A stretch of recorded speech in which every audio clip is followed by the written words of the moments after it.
warahmatullahi wabarakatuh. Kembali berjumpa dengan saya, Hersbeno Arif dari Forum News Network. Bakal calon presiden yang diusung oleh Partai Demokrasi Indonesia Perjuangan, Ganjar Pranowo, muncul dalam ilustrasi video tayangan azan maghrib di stasiun televisi RCTI dan MNC TV. Tayangan azan disertai ilustrasi video aktivitas ibadah Ganjar sholat berjamaah di sebuah masjid itu yang ditayangkan oleh stasiun televisi milik Ketua Umum Partai Perindo itu membuat netizen heboh. Ini terjadi pro kontra di media sosial. Dari total tayangan azan durasinya sepanjang 2 menit 25 detik itu, wajah Ganjar muncul pada menit ke-1 lewat 04 detik ketika dia menjelang masuk masjid dan bersalaman dengan para jamaah lain, sampai 1,08 detik. Dan kemudian pada menit ke-1:29 wajah Ganjar muncul lagi saat mengambil air wudhu sampai kemudian dia terlihat sholat berjamaah. Dan ini lumayan panjang ini karena di sini durasinya itu sekitar 16-an detik. Jadi dari menit ke-1 menit 29 detik kemudian sampai ke menit 1 sampai 45 detik. Setelah itu wajah Ganjar terlihat lagi pada menit kedua saat dia terbangun dari sujud dan kemudian tahiyat akhir diakhiri dengan salam pada menit kedua lewat 14 detik.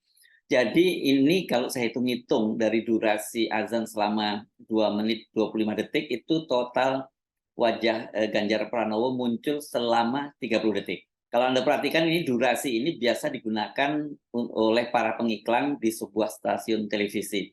Iklannya di televisi itu memang mahal, jadi hitungannya itu detik atau kalau yang cukup panjang itu sampai menit. Tapi rata-rata iklan komersial itu ya sekitar 30 detik.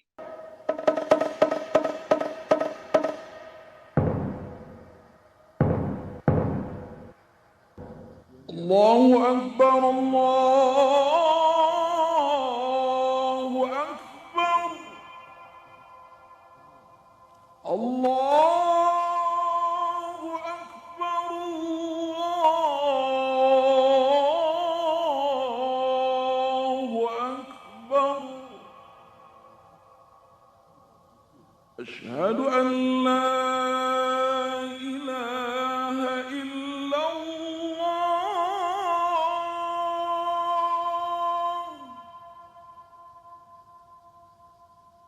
Asyhadu an la ilaha illallah.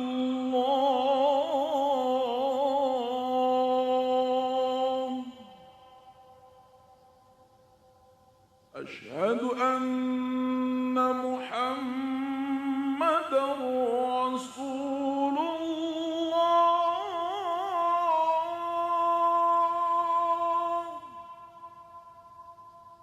Asyhadu anna Muhammadar Rasulullah.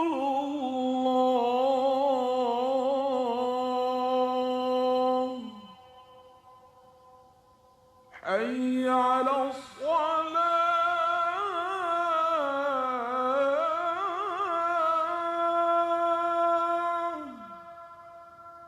حي على الصلاة.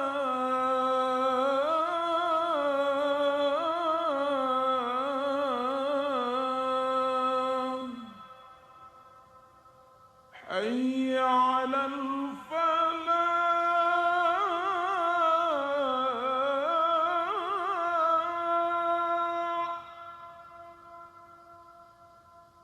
حي على الفلاح.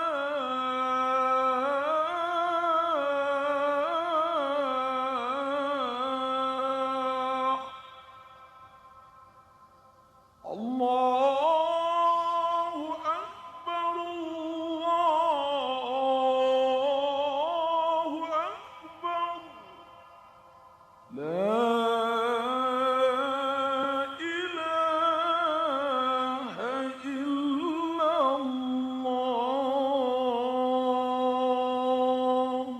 Apakah ini sebuah iklan komersial atau apa namanya ya? tentu dapat dipastikan ini bukan iklan komersial. Maksud saya iklan-iklan seperti iklan produk consumer good atau berupa iklan sabun, iklan makanan dan lain-lain. Ini bukan. Ini jelas iklan politik yang ditayangkan di secara terselubung seperti itulah ya. Tidak mungkin kalau ada iklan komersial itu diselipkan dalam sebuah tayangan azan. Biasanya kalau kita amati azan di televisi itu, khususnya kalau di RCTI, ilustrasi videonya itu berupa pemandangan alam.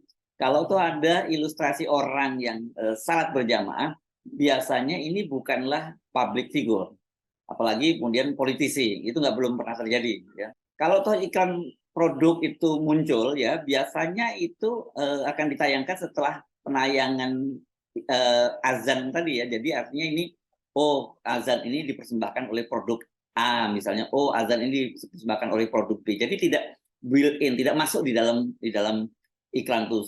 Coba bayangkan kalau ada penayangan iklan dan kemudian sepanjang durasi iklan itu dikumandangkan muncul produk-produk iklan komersial, pasti orang pada ngamuk semua. Dan produknya bisa diamuk dan diboikot oleh publik, terutama kalangan umat Islam. Jadi memang tidak ada iklan komersial itu yang ditampilkan ketika azan sedang berlangsung. Jadi seperti saya sebutkan tadi, kalau toh ini sebuah iklan, tentulah sebuah iklan yang sifatnya terselubung. Publik tentu berhak curiga karena tayangan azan disertai Ganjar itu muncul. Pertama, Ganjar ini adalah publik figur yang sekarang sedang maju menjadi bakal calon presiden. Yang kedua, ini muncul di stasiun televisi milik Haritanu Sudibyo, ini ketua umum Partai Perindo yang juga ikut mendukung pencapresan Ganjar Pranowo. Kalau saya cermati di media sosial, ini netizen kebanyakan mempersoalkan bahwa ini tayangan ini sebagai politisasi agama. Ada juga yang menyebutnya sebagai eksploitasi politik identitas. Sebuah narasi yang selama ini selalu disematkan kepada Anies Baswedan dan sangat dipersoalkan oleh PDIP. Ini partai yang jadi pengusung Ganjar Pranowo. Bahkan kalau PSI kan menyebut Anies itu sebagai politik identitas. Apakah PSI juga akan melakukan hal yang sama ketika melihat ini? Karena mungkin sekarang belum memutuskan akan mengusung siapa, kan PSI ini termasuk yang sejak awal menyatakan akan mengusung Ganjar Pranowo sebagai calon presiden. Jadi harusnya standarnya yang sama juga ketika melihat hal itu, melihat Ganjar Pranowo melakukan itu, harusnya PSI juga menyatakan ini sebagai politisasi atau politik identitas. Namun soal ini dibantah oleh Sekjen PDIP Hasto Kristianto. Hasto kepada media mengaku belum melihat tayangan tersebut, namun dia memastikan bahwa itu bukan bentuk politik identitas. Kata Hasto, Ganjar ini adalah sosok yang religius dan religiusitasnya itu tidak dibuat-buat. Istrinya, Siti Atiko, itu juga dari kalangan pesantren. Jadi kalau Ganjar tampil religius, hal itu bukanlah sesuatu yang dibuat-buat, kata Hasto. Saya kira dalam batas tertentu, ya, kita sepakat dengan Hasto. Soal religiusitas ini, religiusitas seseorang itu kita tidak boleh menghakiminya, ya. Apalagi menyinyirinya gitu ya. Itu wilayah privat seseorang dalam hubungannya dengan Sang Khalik, dengan penciptanya. Jadi kita nggak boleh nyinyir dalam soal ibadah seseorang itu, karena ibadah kita sendiri, kendati mungkin kita rajin melakukan, belum tentu diterima oleh Allah Subhanahu Wa Taala, ya. Namun ketika hal itu diangkat ke wilayah publik dan apalagi sangat terlihat ada tendensi dipublikasikan secara massal lewat media, maka publik kemudian berhak untuk memberikan penilaiannya. Setidaknya ada beberapa hal yang bisa menjadi catatan kita dalam kasus ini, ya, dalam kasus tayangan iklan di RCTI dan MNC TV ini. Pertama, ini mengapa video itu muncul bersamaan dengan proses pencapresan Ganjar Pranowo, dan video itu muncul di stasiun televisi milik Ketua Umum Parpol pendukung Ganjar Pranowo. Jadi jelas ada intensi untuk memamerkan atau setidaknya menunjukkan kepada publik bahwa Ganjar adalah sosok yang religius. Dengan latar belakang yang berasal dari PDIP, Partai Demokrasi Indonesia Perjuangan, yang citranya itu kuat nasionalisnya gitu, dan cenderung dianggap membenci Islam, maka penguatan pada citra religius dalam hal ini sebagai seorang yang Islami itu akan menjadikan Ganjar sebagai figur yang lengkap, paripurna bagi kebutuhan pemilih di Indonesia. Selain nasionalis, dia juga sangat religius. Udah nggak ada lawannya lagi, ya. Belum lagi dalam waktu belakangan ini kan kalau kita tahu Ganjar itu banyak oleh netizen dihajar persepsi buruk ya karena pengakuannya dia menggemari nonton film porno atau seringnya disebut penggemar film bokep. Dia ini sebenarnya ini bukan black campaign ya, itu memang fakta karena Ganjar Pranowo sendiri dalam wawancaranya dengan Deddy Corbuzier menyatakan dia mempertanyakan apa salahnya menyukai film porno itu karena dia sebagai orang yang sudah menikah dia memang menyukai itu kata dia sebagai sebuah kebutuhan. Kalau nggak salah kira-kira kalimatnya kurang lebih seperti itulah ya. Kalau salah atau tidak tepat tolong diluruskan. Tapi di situ jelas bahwa Ganjar mengakui bahwa dia sering menonton film porno.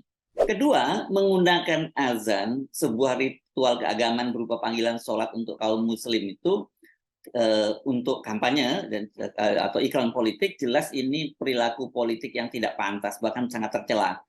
Selain itu saya kira juga ini melanggar aturan.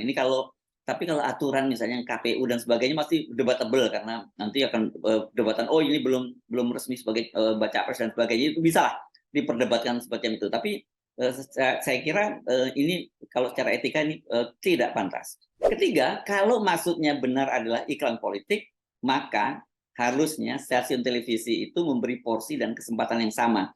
Karena harus diingat bahwa stasiun televisi itu menggunakan frekuensi milik publik. Nggak bisa dia menyatakan bahwa karena ini stasiun televisi milik partai pendukung Ganjar Pranowo, ya suka-suka mereka untuk menayangkan itu.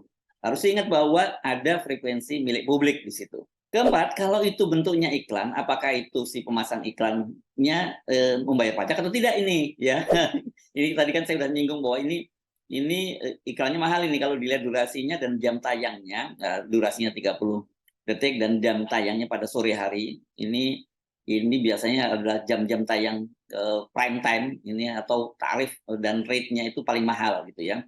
Jadi kalau itu iklan, ya itu harus bayar pajak. Jadi kalau nggak bayar pajak ini double-double kesalahannya ini. Yang kelima, nah ini yang banyak dipersoalkan oleh netizen. Selama ini PDIP selalu menggaungkan dan bahkan memframing politik identitas. Tentu yang dimaksud secara spesifik adalah umat Islam. Itu adalah sebuah perilaku politik yang tidak bisa diterima dan harus diberantas dari Indonesia gitu. Harus dikecam di Indonesia. Nah, pertanyaannya mengapa justru mereka malah melakukannya? Jadi ini ada double standar. Kalau lawan politik yang melakukan dikecam sebagai perbuatan tercela, bila mereka yang melakukannya dianggap sebagai sesuatu yang lazim dan tidak ada yang perlu disalahkan. Keenam, ini juga penting catatan dari sisi media ya. Realitas ini kembali menyadarkan kita betapa bahayanya monopoli media di tangan para pengusaha dan politisi. Padahal di Indonesia itu sekarang ini sudah menjadi fenomena ya. Pengusaha, pemilik media itu ya sekaligus ketua umum partai politik, atau kalau dia bukan ketua umum partai politik, dia tidak jadi ketua umum lagi, dia tetap menjadi anggota dari partai politik. Kalau toh ada pemilik media, pengusaha pemilik media yang tidak menjadi ketua umum atau anggota partai politik, mereka ini terafiliasi dengan partai politik, tapi kebanyakan itu terafiliasi dengan penguasa. Kontroversi iklan terselubung yang dilakukan oleh Ganjar bekerja sama dengan MNC Group ini, CQ Partai Perindo yang ketua umumnya adalah Haritanu Sudibyo. Kalau mau dibilang pelanggaran aturan, dipastikan ini saya kira akan masuk wilayah abu-abu karena sampai sekarang kan Ganjar Pranowo belum secara resmi diusung menjadi capres. Kalau jadi resmi itu kan setelah dia mendaftarkan diri ke pemilu bersama dengan pasangannya. Nah, dalam hal ini mereka bisa berkilah seperti itu dan para penyelenggara pemilu, misalnya Bawaslu juga bisa berkilah bahwa ya itu bukan pelanggaran karena memang dia belum resmi menjadi calon presiden. Namun secara etika, saya yakin kita semua sepakat hal itu adalah perilaku tercela yang sangat tidak etis. Itulah saya kira bahayanya bila pemilik media juga menjadi politisi. Itulah bahayanya bila aturan dan hukum hanya diberlakukan secara tegas kepada oposisi maupun kepada mereka yang kritis kepada pemerintah, kepada penguasa. Sementara bagi penguasa, mereka bisa bebas merdeka sesuka-suka hatinya. Mau melanggar, mau tidak, ya ketika penguasa menyatakan itu bukan pelanggaran, ya itu bukan pelanggaran. Kalau penguasa menyatakan bahwa itu pelanggaran, walaupun bukan pelanggaran, terutama yang dilakukan oleh oposisi, ya itu pelanggaran. Jadi saya kira apa yang bisa kita lakukan ya?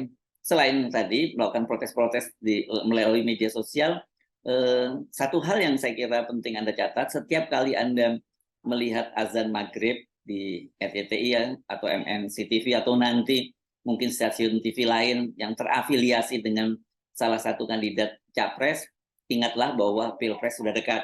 Dan dari situ sebenarnya kemudian Anda bisa memutuskan untuk memilih siapa sebenarnya calon presiden yang memenuhi standar kualitas sebagai seorang calon presiden dan juga punya standar etika yang tinggi bagi seorang calon presiden. Itu saya kira yang dibutuhkan oleh kita. Jangan hanya terpukau oleh seorang calon presiden itu karena elektabilitas yang selalu digembar-gemborkan oleh lembaga survei. Itu tidak cukup untuk mengurus bangsa yang besar seperti Indonesia, apalagi dengan persoalan-persoalan yang sangat serius, mulai dari penguasaan sumber daya alam oleh kelompok-kelompok tertentu, oleh penegakan hukum yang tidak adil, oleh banyaknya kelompok-kelompok rakyat yang termarginalkan. Ini dibutuhkan seorang presiden yang betul-betul secara kuat kemampuan dan kuat etika itu mumpuni semuanya. Saya Arif dari Forum News Network. Sampai jumpa lagi. Wassalamualaikum warahmatullahi wabarakatuh.